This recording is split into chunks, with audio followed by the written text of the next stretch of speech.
The rain began as a distant rumble when the man emerged on the edge of the high-rise, carrying his daughter bundled in a damp blanket.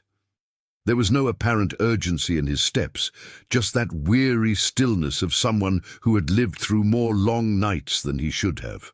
Before we dive into this story, leave your comment with a rating from 1 to 10 and tell us where you're tuning in from. May this moment bring reflection and emotion to your heart. The young woman on the precipice barely saw him, but she felt the air shift as if his presence nudged the world a few inches back into place. The city lights shimmered below, indifferent, as she tried to control her trembling breath. Her fingers clutched the iron railing with enough force to leave marks on her skin, but not enough to stop her body from swaying slightly with each gust of wind. She was barefoot, her party dress torn at the hem, her hair plastered to her wet face. She wasn't crying anymore. She had passed that point hours ago when she realized no one would come looking for her, that no one truly missed her. The man didn't ask questions, didn't demand explanations. He just stood there, steady, a few steps away, the baby in his arms making small sounds of discomfort. He adjusted the blanket over the child's head, shielding her from the fine drizzle that was beginning to fall with more intensity. Then he looked at the young woman, not with pity, but with something she couldn't name. Perhaps recognition, perhaps shared exhaustion. He took a deep breath before speaking, his voice low and deliberate, like someone choosing each word carefully. "It's cold up here." It wasn't a request. It wasn't a judgment. It was just a simple observation, said with the same casualness of someone commenting on the weather.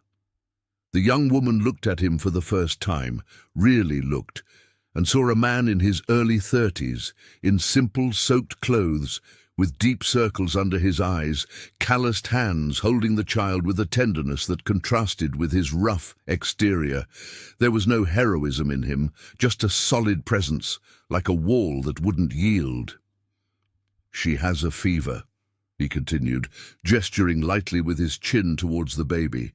"I need to go down, but I can wait. A little longer if you need me to." The sentence hung in the air, without pressure, without haste. The young woman felt something strange stir inside her chest, a small crack in the absolute certainty that had brought her there. It wasn't hope, not yet. It was just the realization that someone was offering time, the rarest commodity she knew. Someone who didn't know her, who didn't know her name, her story, her net worth, was willing to stay there, in the cold, in the rain, holding a sick child just so she wouldn't be alone.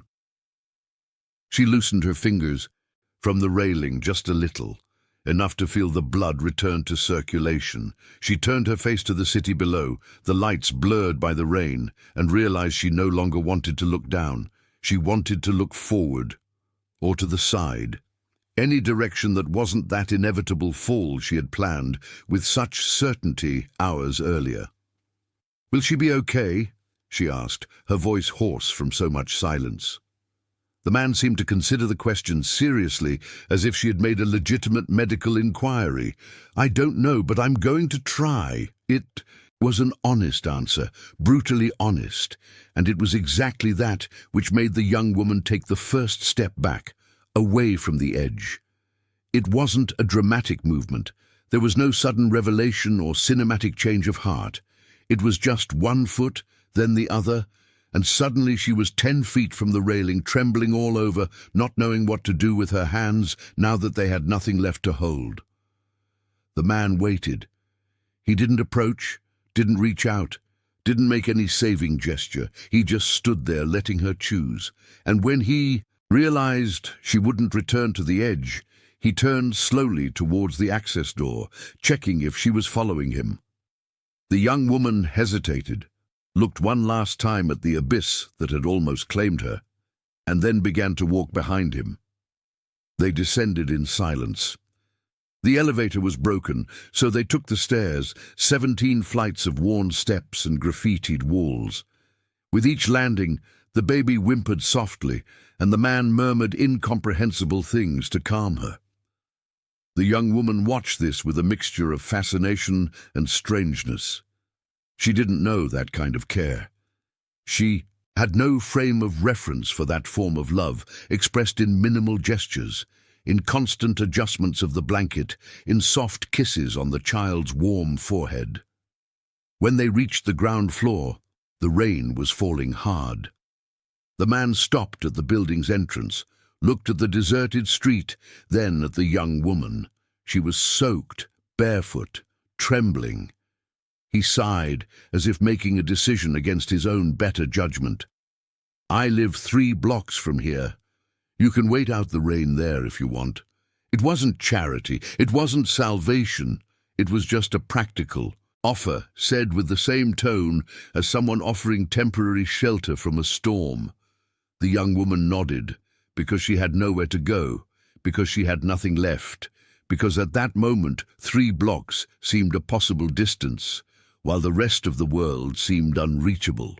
They ran through the rain, he shielding the baby with his body, she stumbling on her own bare feet. When they reached his building, an old 4-story walk-up with no doorman, she could no longer feel her toes. They climbed more stairs, this time just 2 flights, and he opened the door to a tiny apartment, smelling of stale coffee and damp laundry. "You can use the bathroom there," he said, flicking on the light. "There's a clean towel in the cabinet." Then he went straight to the bedroom to take care of his daughter, leaving the young woman alone in the cramped living room. She stood there for a moment, dripping onto the hardwood floor, looking around.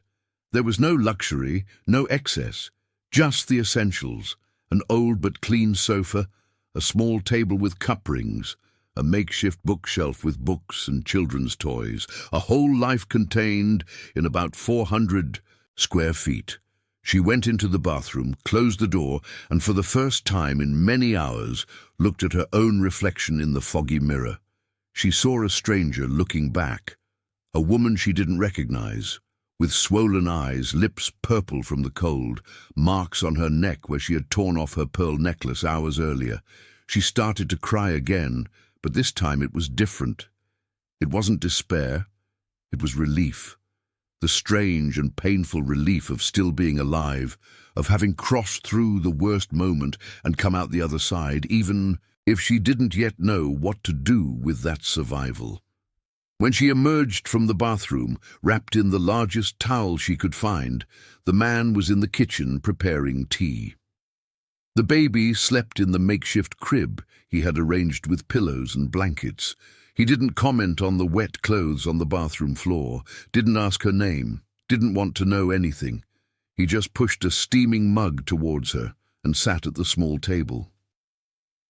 "She'll sleep a few hours now," he said, looking towards the bedroom. "The fever has gone down a bit." The young woman held the mug with both hands, feeling the warmth spread through her numb fingers. She took a sip and closed her eyes. It was terrible tea, too strong, bitter, but it was real. She was there, in that unfamiliar apartment, drinking bad tea, feeling her body slowly start to function again, and for the first time in a long time, she didn't have to pretend to be anyone. She didn't have to smile, perform, or put on an act. She could just exist, silent and broken, without anyone demanding more. The man drank his own tea in silence, his eyes fixed on a spot on the wall. Then he stood up, took a blanket from the sofa, and held it out to her. "You can sleep here. I'll stay in the bedroom with her." Before the young woman could respond, he was already gone, closing the bedroom door carefully so as not to wake the baby. She was left alone in the living room, with the blanket in her arms and the steaming mug still on the table. She lay down on the sofa, pulled the blanket up to her chin, and stared at the cracked ceiling, listening to the rain beat against the window. She didn't sleep for hours. She just lay there, breathing, existing, trying to understand what had happened that night. And when sleep finally came, heavy and inevitable, she dreamed not of falls or abysses, but of a calloused hand, holding a child in the dark, adjusting a blanket with the infinite patience of someone who had known the weight of keeping someone alive. Dawn arrived slowly, with grey light entering through the thin curtains and drawing stripes on the floor. The young woman woke to the sound of dishes moving in the kitchen, low voices, running water. For an instant she didn't know where she was, her whole body aching, her throat dry. Then memory returned in fragments. The rain, the rooftop, the endless stairs, that small apartment that smelled of real life. She sat up carefully on the sofa, adjusting the towel she was still wearing as clothing. The blanket had fallen during the night and she felt cold, but not the cold of the previous evening, the kind that came from within and threatened to freeze everything. It was just ordinary cold, the kind a jacket fixes. She looked around, more attentively now that there was light. The walls needed paint, the sofa had a poorly patched arm, the television was one of those old tube models. But there were plants in the window, photos stuck to the fridge, a drugstore calendar marked with appointments. Signs that someone lived there, not just existed. The man appeared at the kitchen door holding the baby. She was awake now, her large, alert eyes fixed on the stranger sitting on the sofa. He looked different in the daylight, younger perhaps, or just less tired. He had shaved, changed clothes, but the dark circles remained, deep marks that told stories he would never share. "Coffee?" he offered without ceremony. The young woman nodded. He disappeared again and returned with a mug, placing it on the small table in front of her. Then he sat in the chair, settling the baby on his lap in a way that seemed rehearsed by 1,000 repetitions. The child looked at the young woman with infantile curiosity, her mouth slightly ajar, her tiny hands moving in the air. "Is she better?" the young woman asked, picking up the mug. "The fever broke, but I'll take her to the clinic later just to be sure." Silence. A silence that wasn't uncomfortable, just empty of unnecessary words. The young woman drank the coffee in small sips. It was strong, very sugary, completely different from what she was used to, but it tasted real, and that was enough. "Do you have a name?" he asked after a while, his voice still in that neutral, non-judgmental tone. She hesitated. She thought about lying, about inventing something common, something that wouldn't bring questions, but the lie felt too heavy that morning, and she didn't have the energy to carry more weight. "Abby," she said. It was true, but not the whole truth. Abby was her first name, the one no one used because the last name always came attached, overshadowing, determining who she was supposed to be. "Mike," he replied. Then he looked at the baby. "And this is Chloe." The girl chose that moment to smile, a silly, drooling expression that drew something resembling a smile from the young woman too. She couldn't remember the last time she had smiled without needing to, without cameras, without an audience. "How old is she?" 10 months, almost 11. "She's beautiful." Mike looked at his daughter with an expression that mixed pride and exhaustion. "That's what they tell me. Doesn't always feel like it, especially at 3 in the morning. For the first time, something resembling humor entered the room. The young woman found herself paying attention to the details, the way he held the baby, firmly but without rigidity, how he knew her every little movement, every sound, every change of mood. It was a dance learned in practice, in necessity, in the absence of alternatives. "And her mother?" she asked, then immediately regretted the intrusion. Mike didn't seem bothered. He simply adjusted Chloe on his lap, allowing her to grasp his index finger with disproportionate strength. "She died in childbirth. Complications no one foresaw." The sentence fell between them like a stone in still water. The young woman didn't know what to say. All the words of comfort she knew seemed too empty, too ready. So she said nothing, just held the mug tighter, looking at the coffee that was already cooling. "I'm sorry," she murmured after a while. "I shouldn't have asked." "It's okay. It's been almost a year. You learn to keep going." Learn to keep going. As if it were that simple. As if grief were just a matter of putting one foot in front of the other until the pain turned into a scar. Maybe it was. The young woman didn't know. She had never lost anything real enough to leave true marks. She had lost many things, but all of them were abstract. Expectations, performances, versions of herself that never truly existed.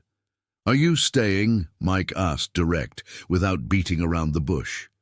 "Here, I mean. Today." She had no answer. She didn't know what she would do the next second, much less the whole day. Where would she go? Back to that empty apartment where no one noticed her absence. Back to that life she had spent so much time trying to abandon. The idea of leaving there, of returning to the outside world, seemed impossible. As if outside those simple walls, the air was different, toxic, unbreathable. I don't know." Mike nodded, as if that were a perfectly acceptable answer. "You can stay until you figure it out. I don't have a problem with it." It wasn't exactly a warm invitation, but there was something more valuable in the offer: absence of expectation. He didn't expect gratitude, didn't expect explanations, didn't expect anything beyond what she could give, which at that moment was almost nothing. The following days unfolded into a strange and unexpected routine. The young woman stayed, not because she had consciously decided to, but because not deciding anything was also a choice. Mike went to work early, leaving Chloe with an upstairs neighbor, and returned late in the afternoon exhausted, with paint on his hands and the smell of solvent on his clothes. He was a construction painter, the young woman discovered, the kind who worked on job sites, not in art galleries. He earned daily wages, enough to pay rent and keep his daughter fed, but never enough left over to relax. The young woman began to help without anyone asking. First it was small things: washing coffee mugs, tidying pillows, sweeping the floor. Then she started picking up Chloe from the neighbor's house, avoiding the curious glances of the woman who clearly wondered who this stranger living there was. She began to prepare simple meals with what was in the fridge, learning by trial and error because she had never needed to cook before. She burned rice 3 times before, getting it right. She made soupy pasta because she didn't know she had to drain it. Mike never complained. He just ate what she put in front of him, thanked her with a nod, and turned his attention back to Chloe. It was while caring for the baby that something began to change within her. Chloe didn't know who she was, didn't care about last names or bank accounts. She just wanted to be held, fed, attended to. She wanted someone to look at her and see her simply, and the young woman discovered she could be that person. She wasn't good at it at first. She held the baby stiffly, didn't understand the different cries, panicked when Chloe spit up food. But she learned, the same way Mike had learned, through necessity, through error, through the persistence of continuing to try even when everything went wrong. One night, while rocking Chloe to sleep, softly singing a song she didn't even know where it came from, Mike appeared at the bedroom door and just watched. She felt his gaze, turned, and for an instant their eyes met. There was something different there, an unasked question, a recognition neither of them was ready to name. Then he looked away, murmured goodnight, and went to the sofa where he now slept every night, giving up the bedroom for her and Chloe. Weeks passed like this, in a coexistence that slowly transformed into something more. It wasn't romance, not yet. It was connection. It was the strange comfort of shared routines, of silences that ceased to be empty. It was waking up in the morning and knowing someone had already made coffee. It was coming home and finding dinner on the table.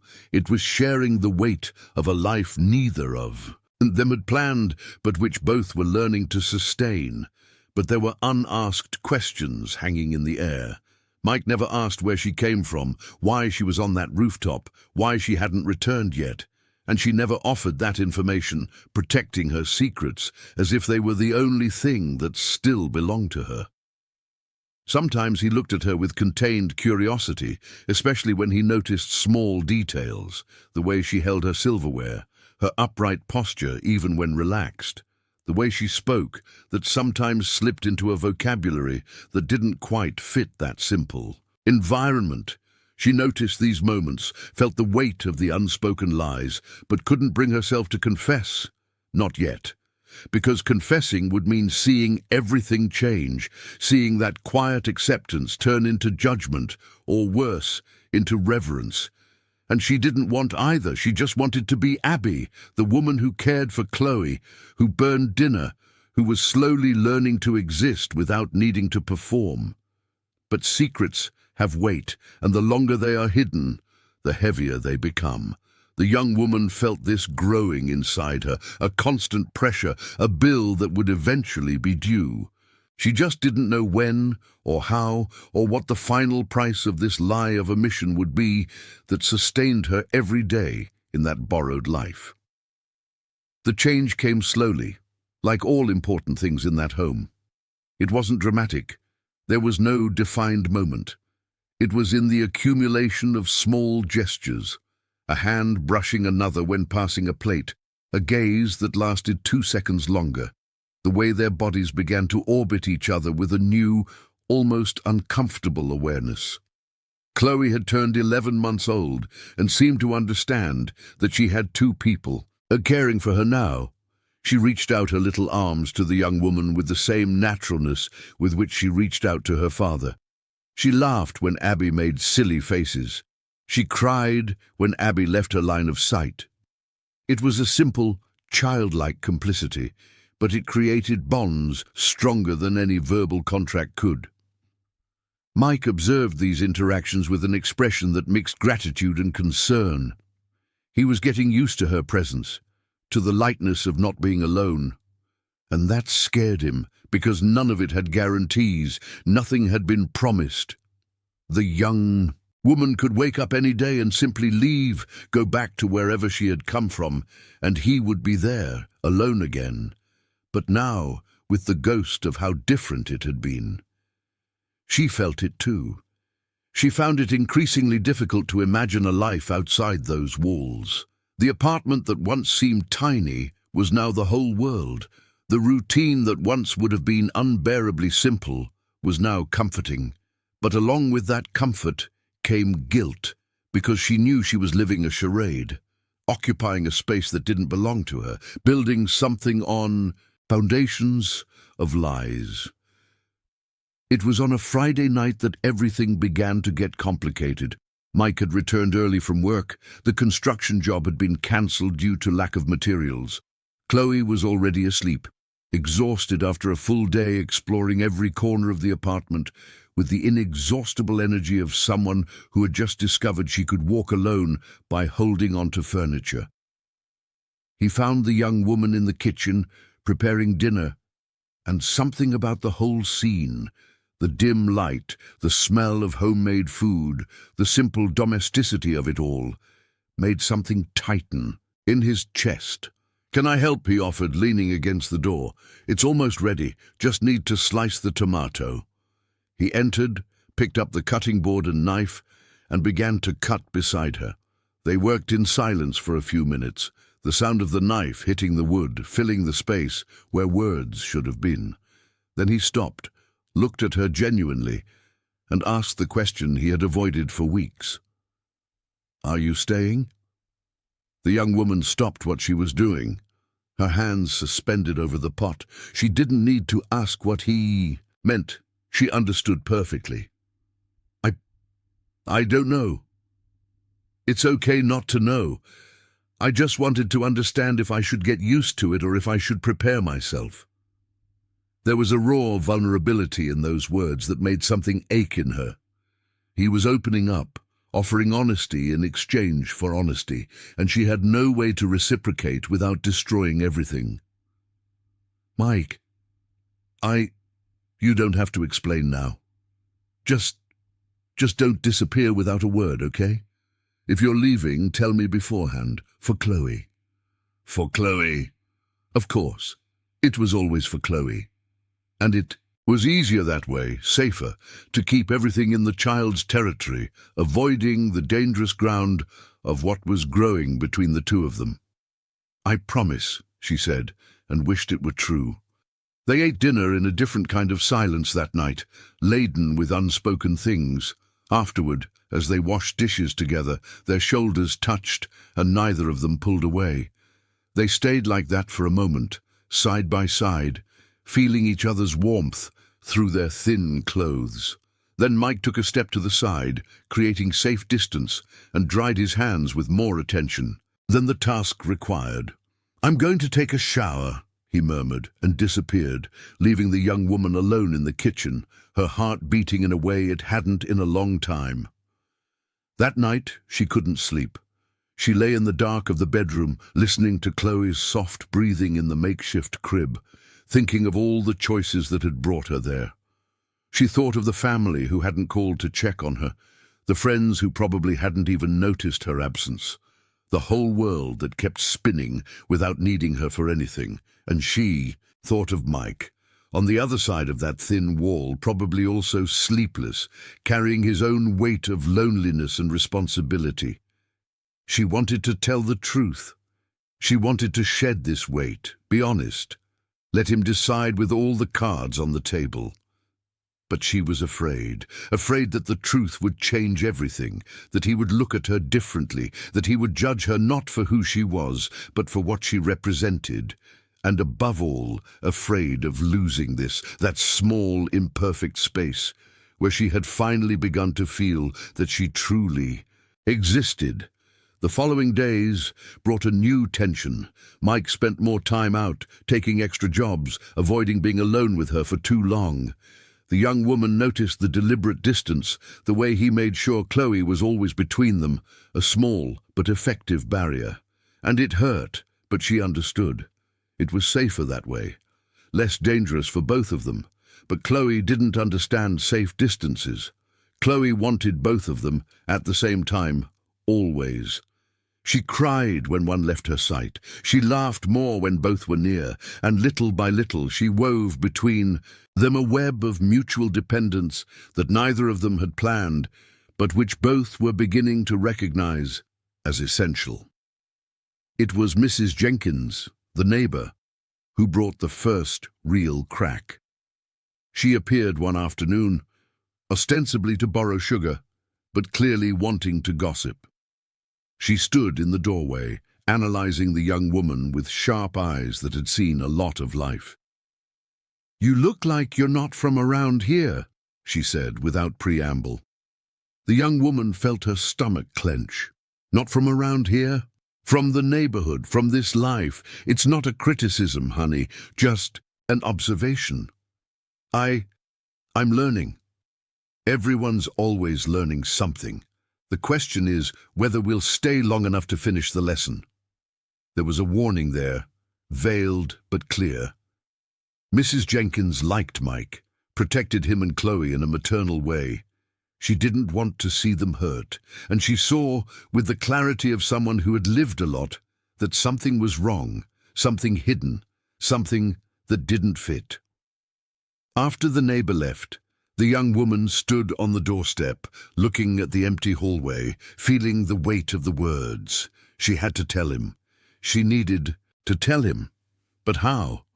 How to explain that she had been born into a completely different world, with privileges he would never have, with a family that treated people like him as invisible?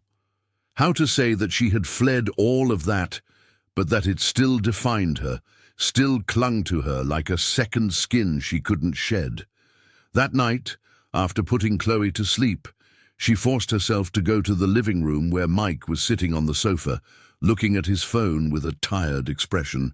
He looked up when she entered, and something in her face must have betrayed the seriousness of the moment, because he straightened his posture, giving her his full attention.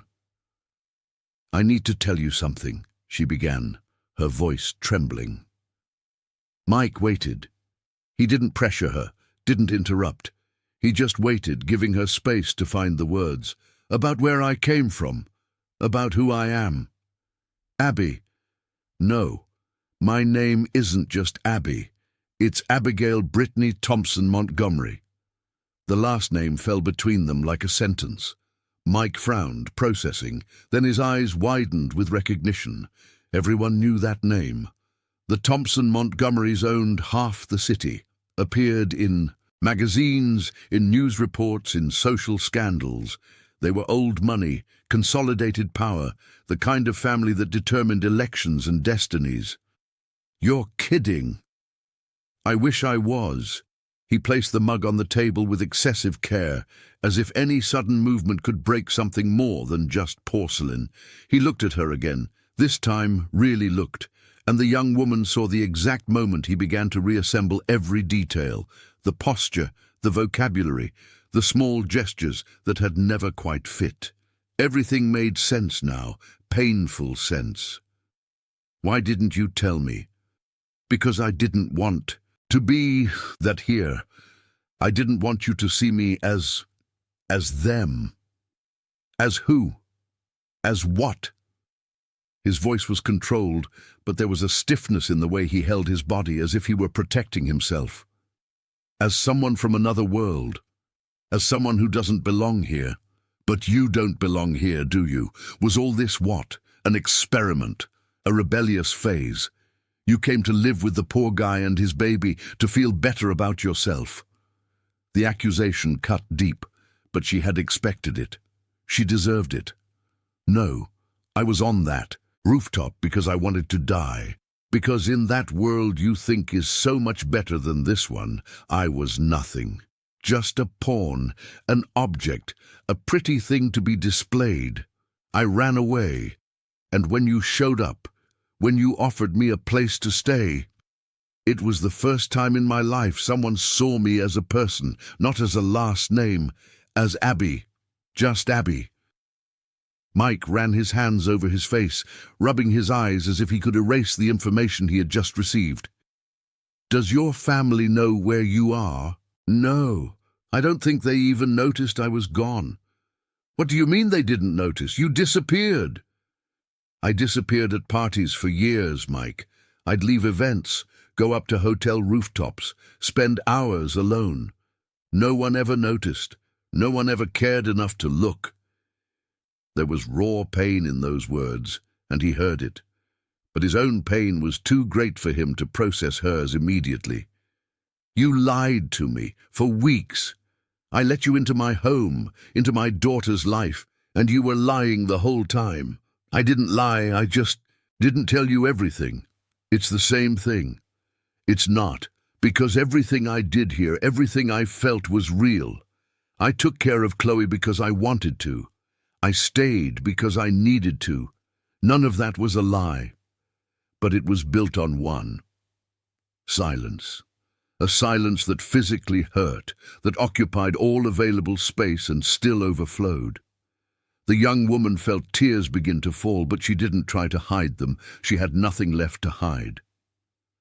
You're right, and I'm sorry. I should have told you sooner, but I was scared. Scared of losing. This of losing you both. For the first time in my life, I had something real, and I didn't know how to protect it without destroying it at the same time. Mike looked at her for a long moment, and she saw everything passing through his eyes. Anger, disappointment, confusion, but also something akin to understanding, or at least the effort to understand. Your family will look for you eventually, and when they look, they'll find you. And when they find you, what happens? I don't know. Will you go back? I don't want to. But will you? She had no answer. Because the truth was, she didn't know. She didn't know if she would have a choice, if she would have the strength to face that whole machine alone. She didn't know if she could truly cut all ties and exist in that new world without the safety nets she had always had, even hating them. Mike, I know this changes everything, but please don't send me away yet. Let me prove I can truly be useful here. Let me... useful. The word came out with a bitterness she hadn't foreseen. I don't need you to be useful, Abby. Or Abigail Brittany, whatever your name is. I need you to be honest. And now I don't know if I can trust anything else you say." He stood up, picked up the mug he hadn't drunk from, and placed it in the sink. He stood with his back to her, his shoulders tense, breathing deeply as if trying to calm down. "I need time to think, to understand all of this." "How much time?" "I don't know, but you can stay for now. For Chloe. She's gotten used to you. It wouldn't be fair to take you away from her. Like this, all of a sudden. For Chloe. Always for Chloe." And she understood, accepted it, but it hurt to know it wasn't for her sake, not anymore. Perhaps it never had been. The following days were the hardest. They coexisted in the small apartment, but there was an invisible wall between them now, more solid than anything physical. Mike spoke to her only about Chloe, in short, necessary sentences. He avoided looking directly at her, avoided any situation where they might be alone, and the young woman accepted that as penance, as the fair price for the lie. But Chloe, in her childlike innocence, didn't understand divisions. She kept wanting both of them at the same time. Always. And it was torturous to be so close, caring for the baby together, working in sync developed over weeks, but unable to truly connect. Like actors performing a play that no longer had an audience. It was Mrs. Jenkins again who brought the next twist.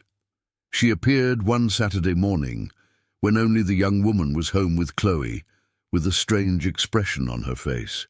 "There are some men in suits asking about you in the building." The young woman's stomach turned to ice. "What?" "They showed a picture. Said it's important. Said your family is worried." So it had come. The outside world had finally noticed her absence, or perhaps just decided it was time to bring the wayward piece back to the board. The young woman looked at Chloe, playing on the floor with building blocks, completely oblivious to the approaching disaster. "I didn't send them away," Mrs. Jenkins continued, "but I didn't tell them where you were either. Thought I'd let you know first. Thank you, I need to think." "You have a few minutes, honey." They were starting to go door to door. When Mrs. Jenkins left, the young woman stood paralyzed in the middle of the living room, her heart pounding. She could run again, grab Chloe and leave through the back door, disappear before they found this specific apartment. But where to, and for how long? And above all, did she have the right to drag Chloe and Mike even deeper into the chaos she had created? She didn't have time to decide. The doorbell rang. A firm, authoritative ring she recognized immediately as different from normal visits to that building. She looked through the peephole and saw two men in suits, one holding a tablet, the other with a posture that screamed private security. She took a deep breath, opened the door just a crack. "Can I help you?" "Abigail Brittany Thompson Montgomery." Hearing the full name, spoken with that formality in that context, was like a slap. "Yes. Your family is looking for you. We need you to come with us. Now. Preferably." It wasn't a request. It never had been. She looked back at Chloe, still playing innocently, and something inside her broke. She couldn't go like this, not without explaining, not without saying goodbye, not without at least trying to protect what she had built. "I need an hour. I need to pack my things. I need to... Your belongings are already being taken care of. We need to go now."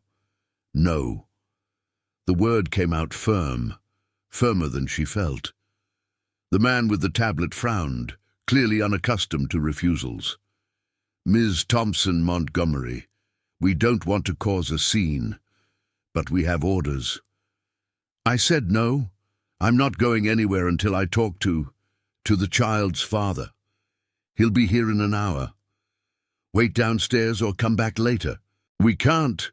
"You'll have to, because I'm not leaving here without explaining to him what's happening, and if you try to force me, I'll scream, and believe me, I scream loud." The men exchanged glances. Then the one with the tablet sighed, put the device away. 1 hour. But we'll wait here in the hallway. She closed the door, locked it, and leaned against it, her legs trembling. 1 hour. She had an hour to figure out what to do, what to say, how to deal with the end of something that had started so improbably and become so necessary.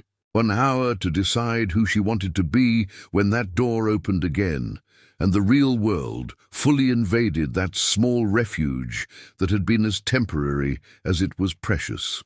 Mike arrived 40 minutes later.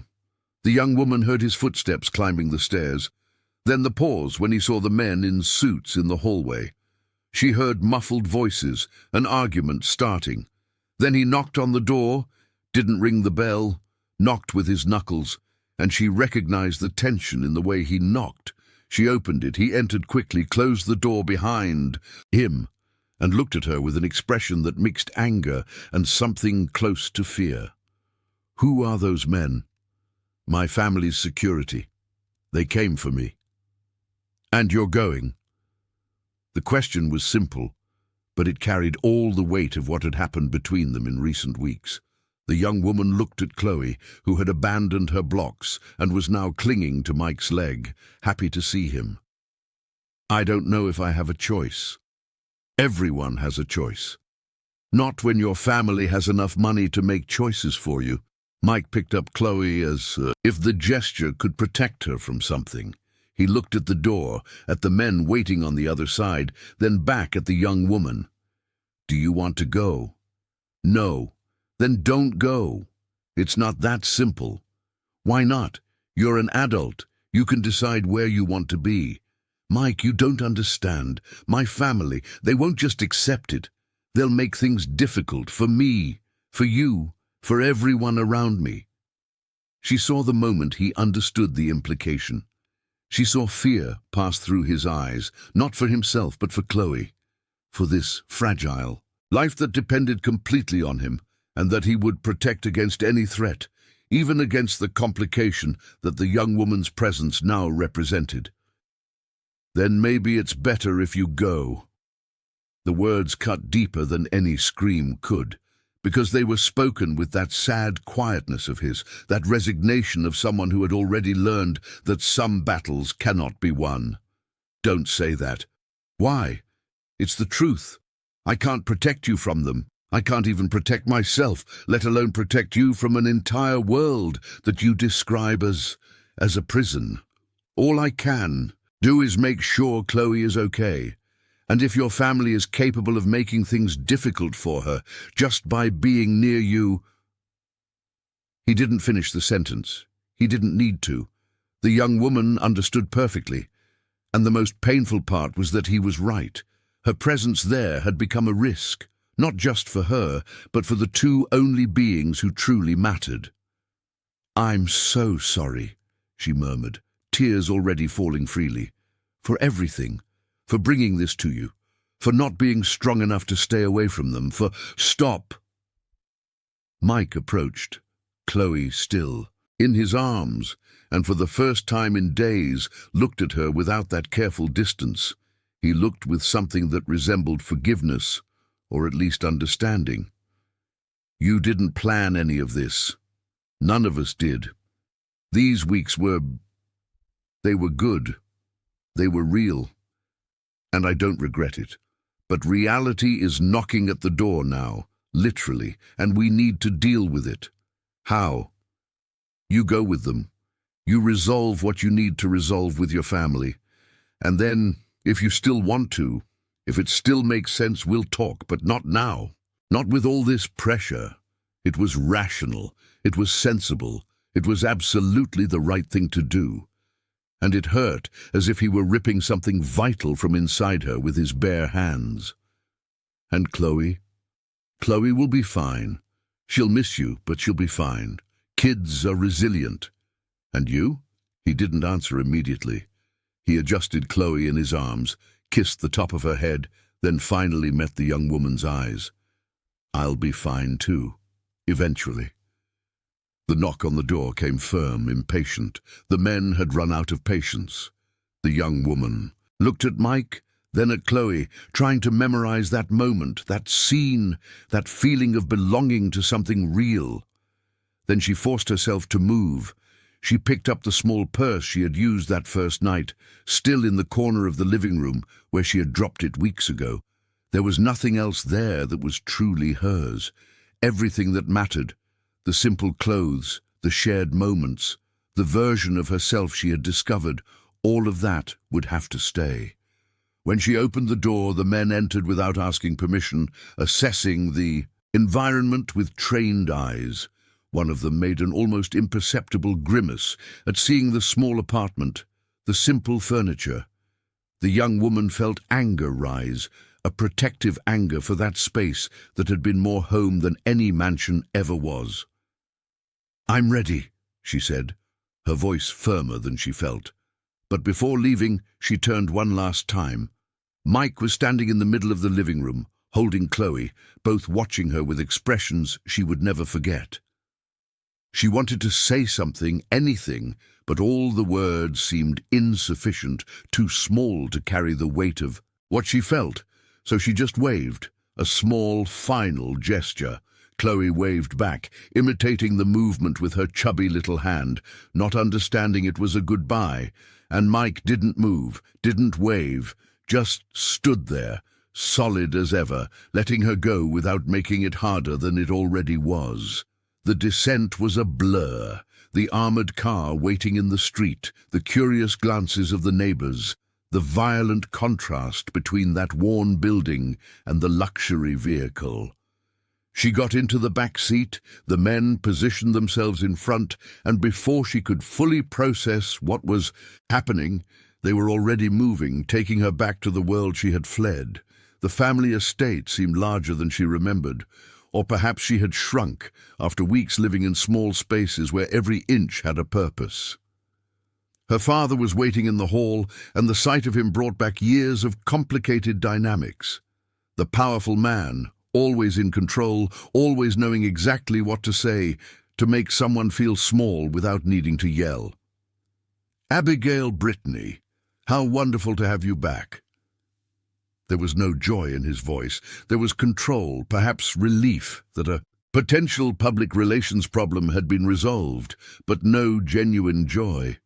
"Dad, imagine our concern when we realized you had disappeared. 3 weeks, Abby.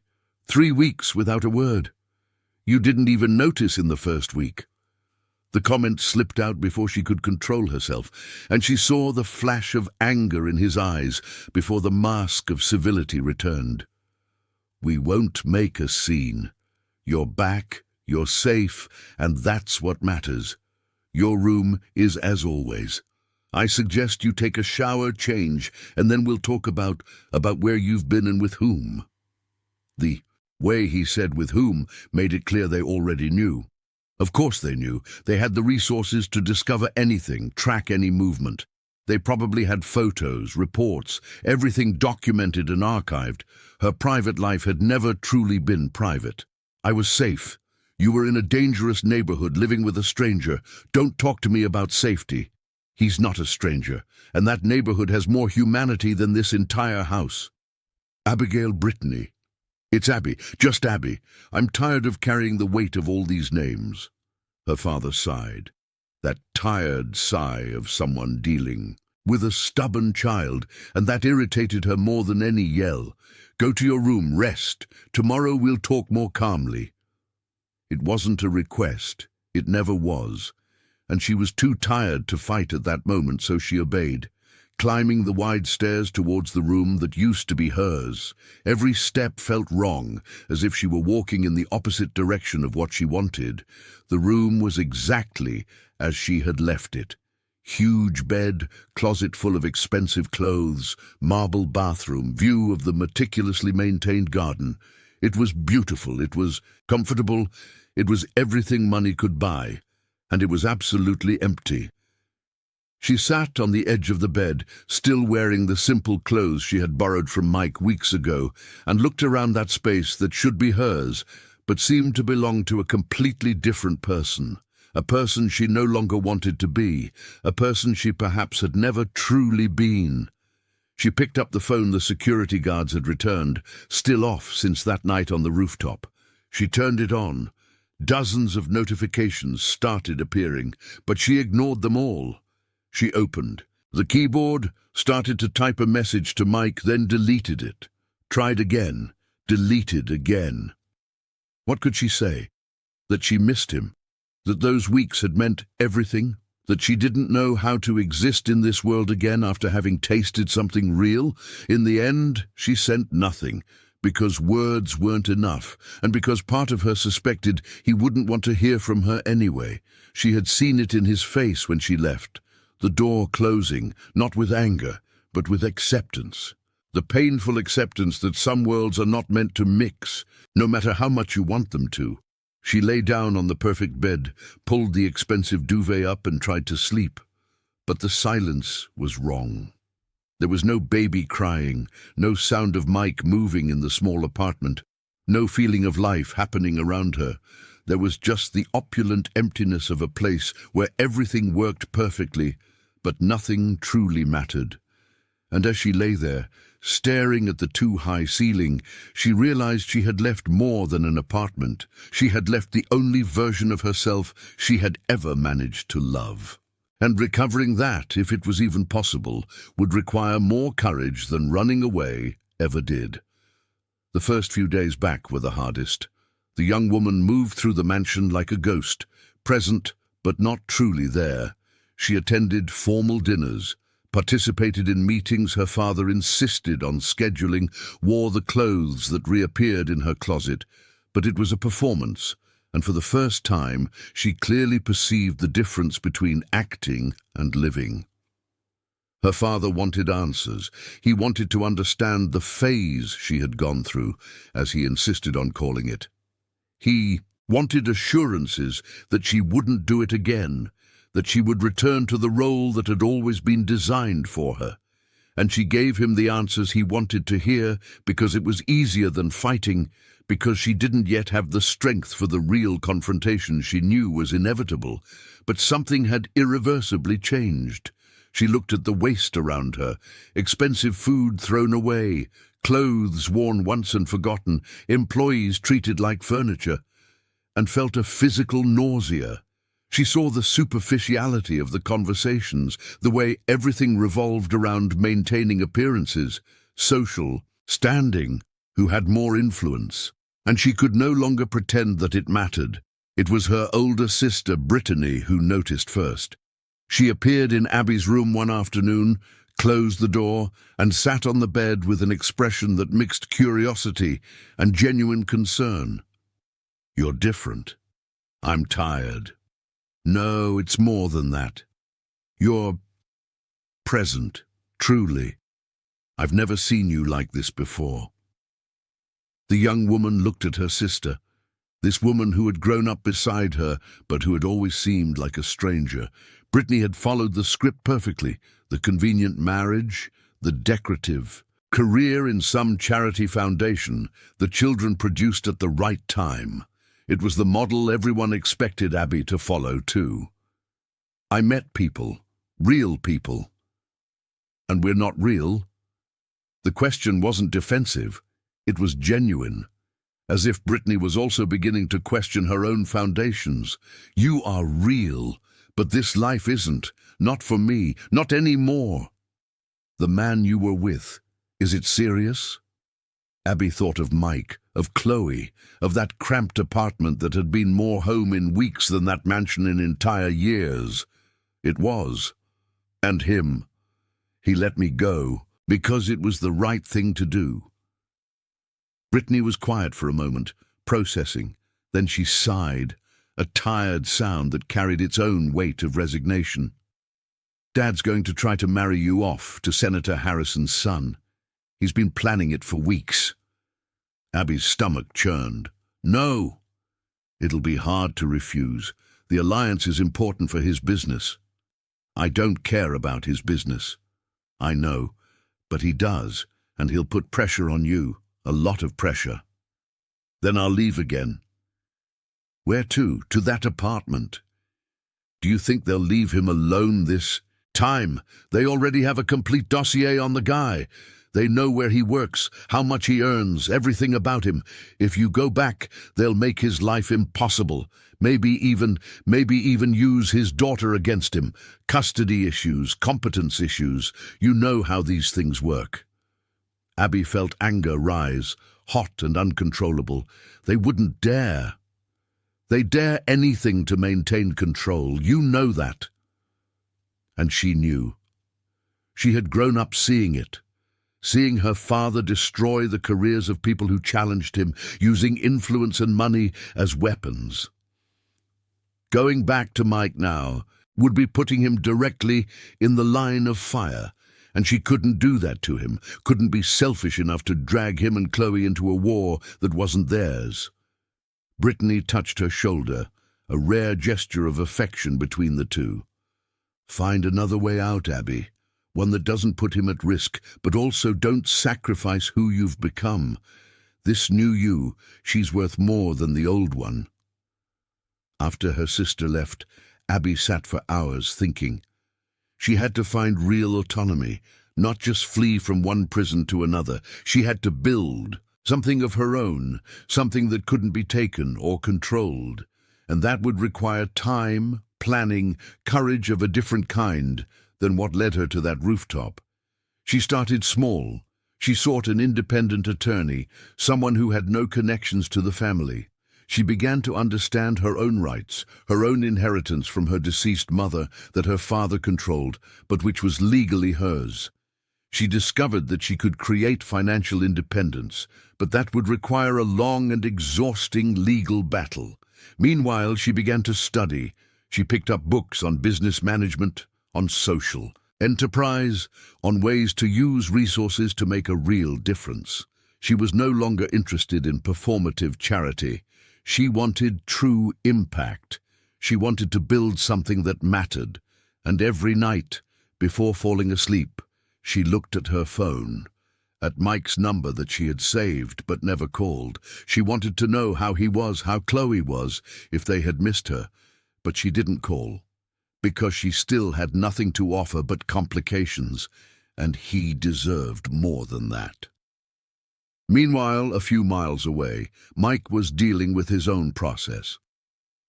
The first few days after she left were strange. Chloe looked for her, reaching out her little arms towards the empty bedroom, making that questioning sound that seemed to ask where the other person had gone. And he didn't know how to explain to an 11-month-old baby that sometimes people just leave, that the world isn't fair, that sometimes we take care of things we can't keep. Mrs. Jenkins tried to help, offering to babysit Chloe more often, bringing food, asking questions he didn't want to answer.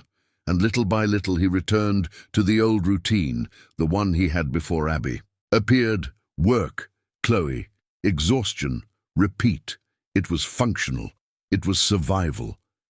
But there was something grey about it all now, as if he had tasted colour, and now black and white was no longer enough. On quiet nights, after putting Chloe to sleep, he allowed himself to think about those weeks, about that taste of not being alone, of having someone share the burden. To think about the way she had learned to care for Chloe, with that fierce dedication of someone who was discovering her own purpose. To think about the taste of the coffee she made, always too weak, and how he had ended up liking it anyway. And to think about the impossible distance between their worlds. Because even when she was there, when they were sharing that small space, there was always a fundamental difference. She could choose that simple life because she knew she had alternatives. For him, they weren't alternatives. It was the only option. But it wasn't anger he felt. It was acceptance. The sad acceptance that some stories are not meant to have a happy ending, just to teach something important along the way. And she had taught him. She had shown that he was capable of letting someone in again, even after the devastating loss of Chloe's mother. She had proven that there was still room in his heart for something beyond responsibility and survival. Chloe started walking alone a few weeks later. Her first wobbly steps happened on a Sunday afternoon, and Mike instinctively grabbed his phone to record it. to show someone before remembering there was no one to share it with. The video remained saved on his phone, watched only by him on long nights, a record of a milestone that should have been shared, but ended up being solitary. At work, he focused with a new intensity. He took extra hours when he could, saved every penny. He had goals now. A bigger apartment, a better school for Chloe, maybe even some technical training to improve his qualifications. Practical things, tangible goals that didn't depend on anyone but himself. And when thoughts of Abby insisted on appearing, when he found himself imagining how she was, if she was okay, if she had returned to her old life completely, or if she kept something from those weeks, he forced himself to redirect. Because thinking of her was like poking at a wound that needed to heal. It was necessary, eventually, but not yet. Not yet. Months passed like this, each rebuilding in their own way. Abby fighting to gain real independence within a system designed to keep her dependent. Mike rebuilding his routine, caring for Chloe, moving forward because stopping wasn't an option when a life depended on you. Neither of them forgot. But both learned to live with the absence, to transform that acute pain into something more bearable, more like longing than an open wound. They matured in different directions, carrying the weight of what they had lived together but walking separate paths.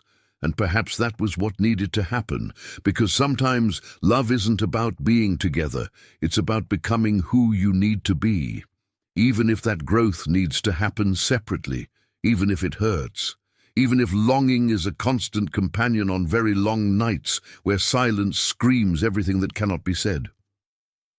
Winter was ending when Abby finally achieved her first real victory, legal access to her mother's inheritance, independent of her father's control. It wasn't everything, but it was a start. It was a foundation. It was possibility. And winter was ending when Chloe turned 1. And Mike blew out the imaginary candle on the simple cupcake he had bought, wishing internally not the obvious wishes for health and happiness, but something more complex. Strength to accept what cannot be changed, and courage to change what still can be. Neither of them knew that, even separated, they were preparing the ground for something that was yet to come. Because real stories rarely end where we think they ended. Sometimes they just pause, waiting for the characters to grow enough to bear the next chapter. Spring arrived, bringing changes neither of them had anticipated.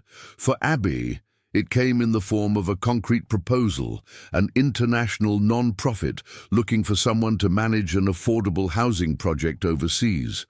It was real work, with real purpose, far from the social spotlight but with tangible impact. She applied, using only her first name and the qualifications she had acquired during months of intense study. When they called her for an interview, she didn't mention her last name, didn't use connections, and when she was approved it was on her own merit, not by inheritance. The news caused an earthquake in her family. Her father tried all known strategies, bribery, threats, emotional blackmail, but she had prepared for this. She had built her own foundations, and this time she didn't yield. For the first time in her life, she said no. No to the arranged marriage. No to the trophy role. No to the life they had designed for her without ever asking what she wanted. "You're throwing away everything we've built," her father declared, his voice icy. "You built it. I never had a choice in the design. You'll regret it. Maybe. But they'll be my own regrets, not someone else's." She moved into a small apartment, not much different from the one where she had spent those transformative weeks. She learned to really cook, to take care of her own clothes, to exist without the network of staff that had always supposedly made life easy. And she discovered there was immense freedom in doing things herself, even when it went wrong, even when it was difficult. The work at the organization was challenging. She spent her days visiting communities, talking to families, understanding real needs. And in every visit, in every conversation, she thought of Mike. She thought about how he had lived that reality without romanticizing it, without turning it into a performative social cause, just living, surviving, caring. She wanted to find him. She wanted to tell him about the changes, to show him that she had finally managed to build something of her own. But whenever she picked up the phone, she hesitated, because what did she have to offer? She was still discovering who she was, still building stability, and he had made it clear, in that last conversation, that he couldn't deal with the complications she represented. So she waited. She worked. She grew. She built. And she waited. Mike was also changing, though in more subtle ways. Chloe turned 15 months old and was a little force of nature, exploring everything, speaking loose words, filling the apartment with an energy he didn't know where it came from. She resembled her mother in her eyes, in her smile, and sometimes in specific moments, in the delicate gestures that reminded him of another person who had passed through their lives like a comet, bright, impactful, temporary. He had gotten a better job at a larger construction company with a fixed salary and benefits. It wasn't wealth, but it was security, and security was luxury enough.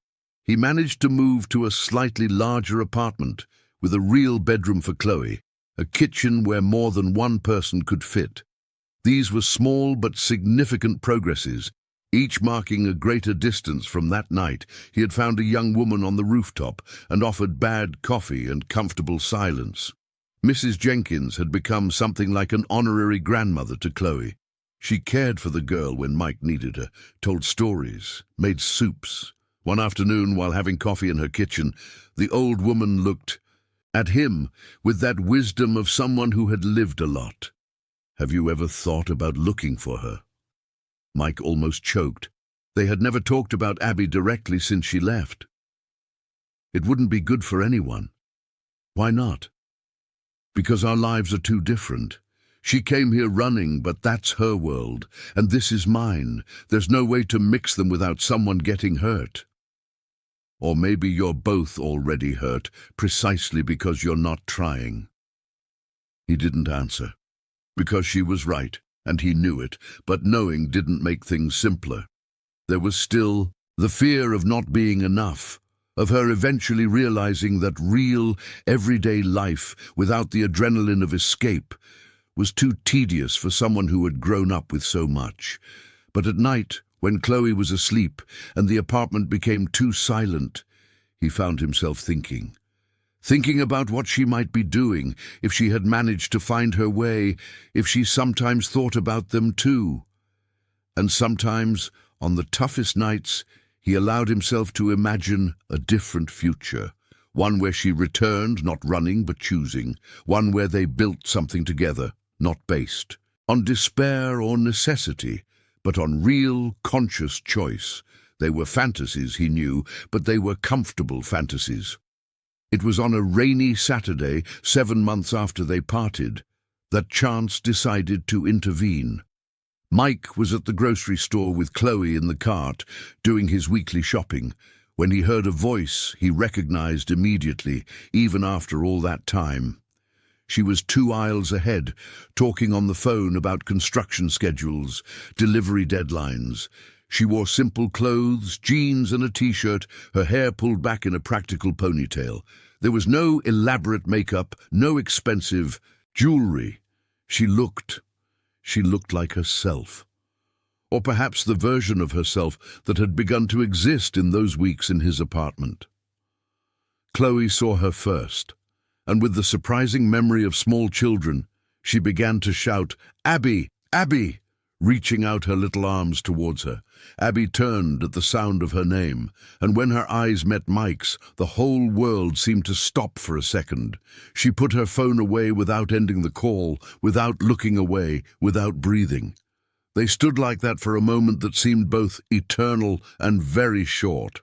Then Abby began to walk towards them, slowly, as if afraid they would disappear if she moved too quickly. "Hi," she said when she was close enough, her voice uncertain. "Hi," Mike replied. Chloe continued reaching out her little arms, impatient with the delay. Abby looked at Mike, silently asking permission, and when he nodded, she picked the girl up. Chloe immediately clung to her, as if no time had passed. "She's grown so much," Abby murmured, her voice choked. "She's almost walking alone now, talking a few words too. And you? Are you okay?" Mike wanted to say no, that the last few months had been functional but empty, that he had missed her every day.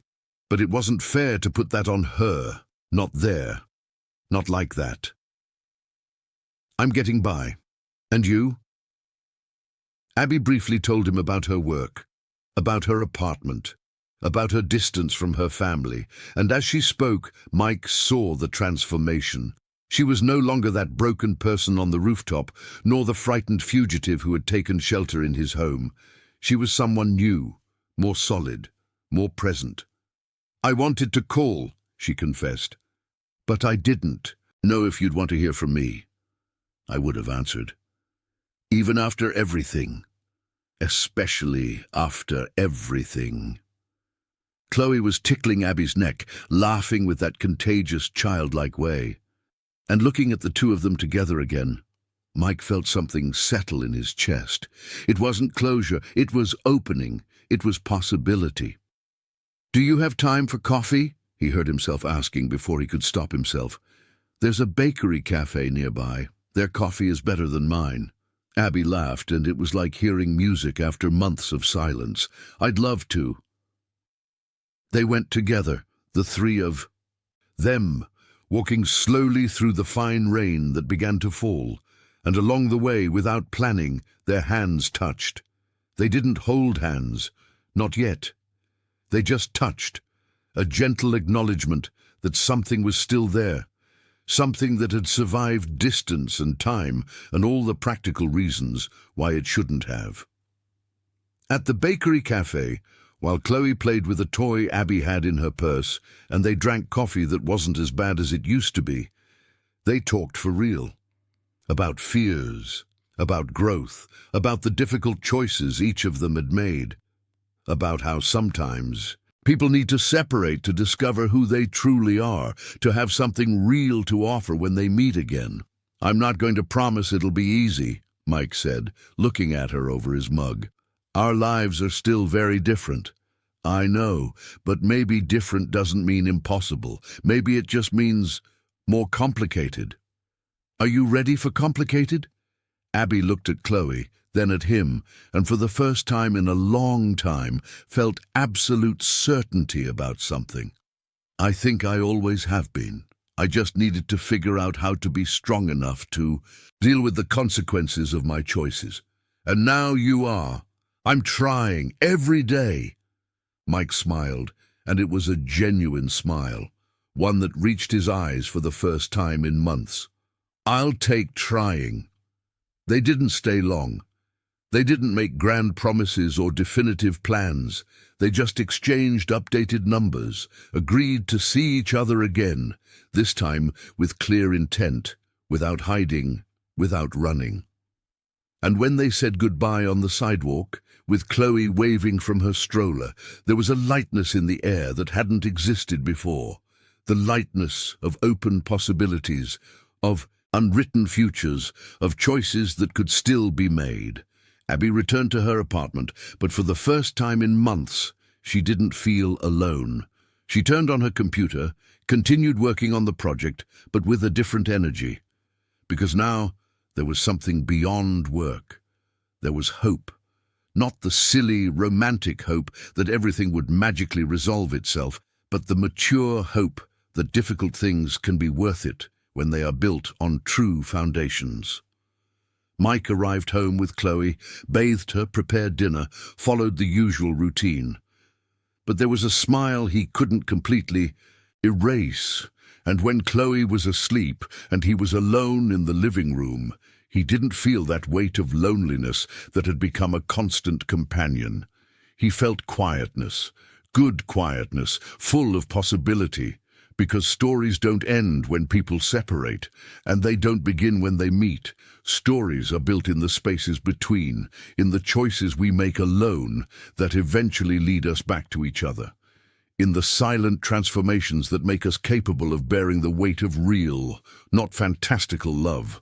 And as the city continued to spin outside, indifferent as ever, two people who had met at the most improbable moment, who had separated when necessary, slowly began to build the possibility of a reunion. Not based on despair or necessity, but on choice, on strength earned, on love that had been tested by distance and proven real enough to survive. It wasn't a happy ending, not yet. Perhaps it never would be, because real life doesn't have such defined endings, but it was a beginning, or a new beginning. And sometimes that's more than enough. It's everything. If this story touched your heart, comment and subscribe. Stories like this deserve to be remembered.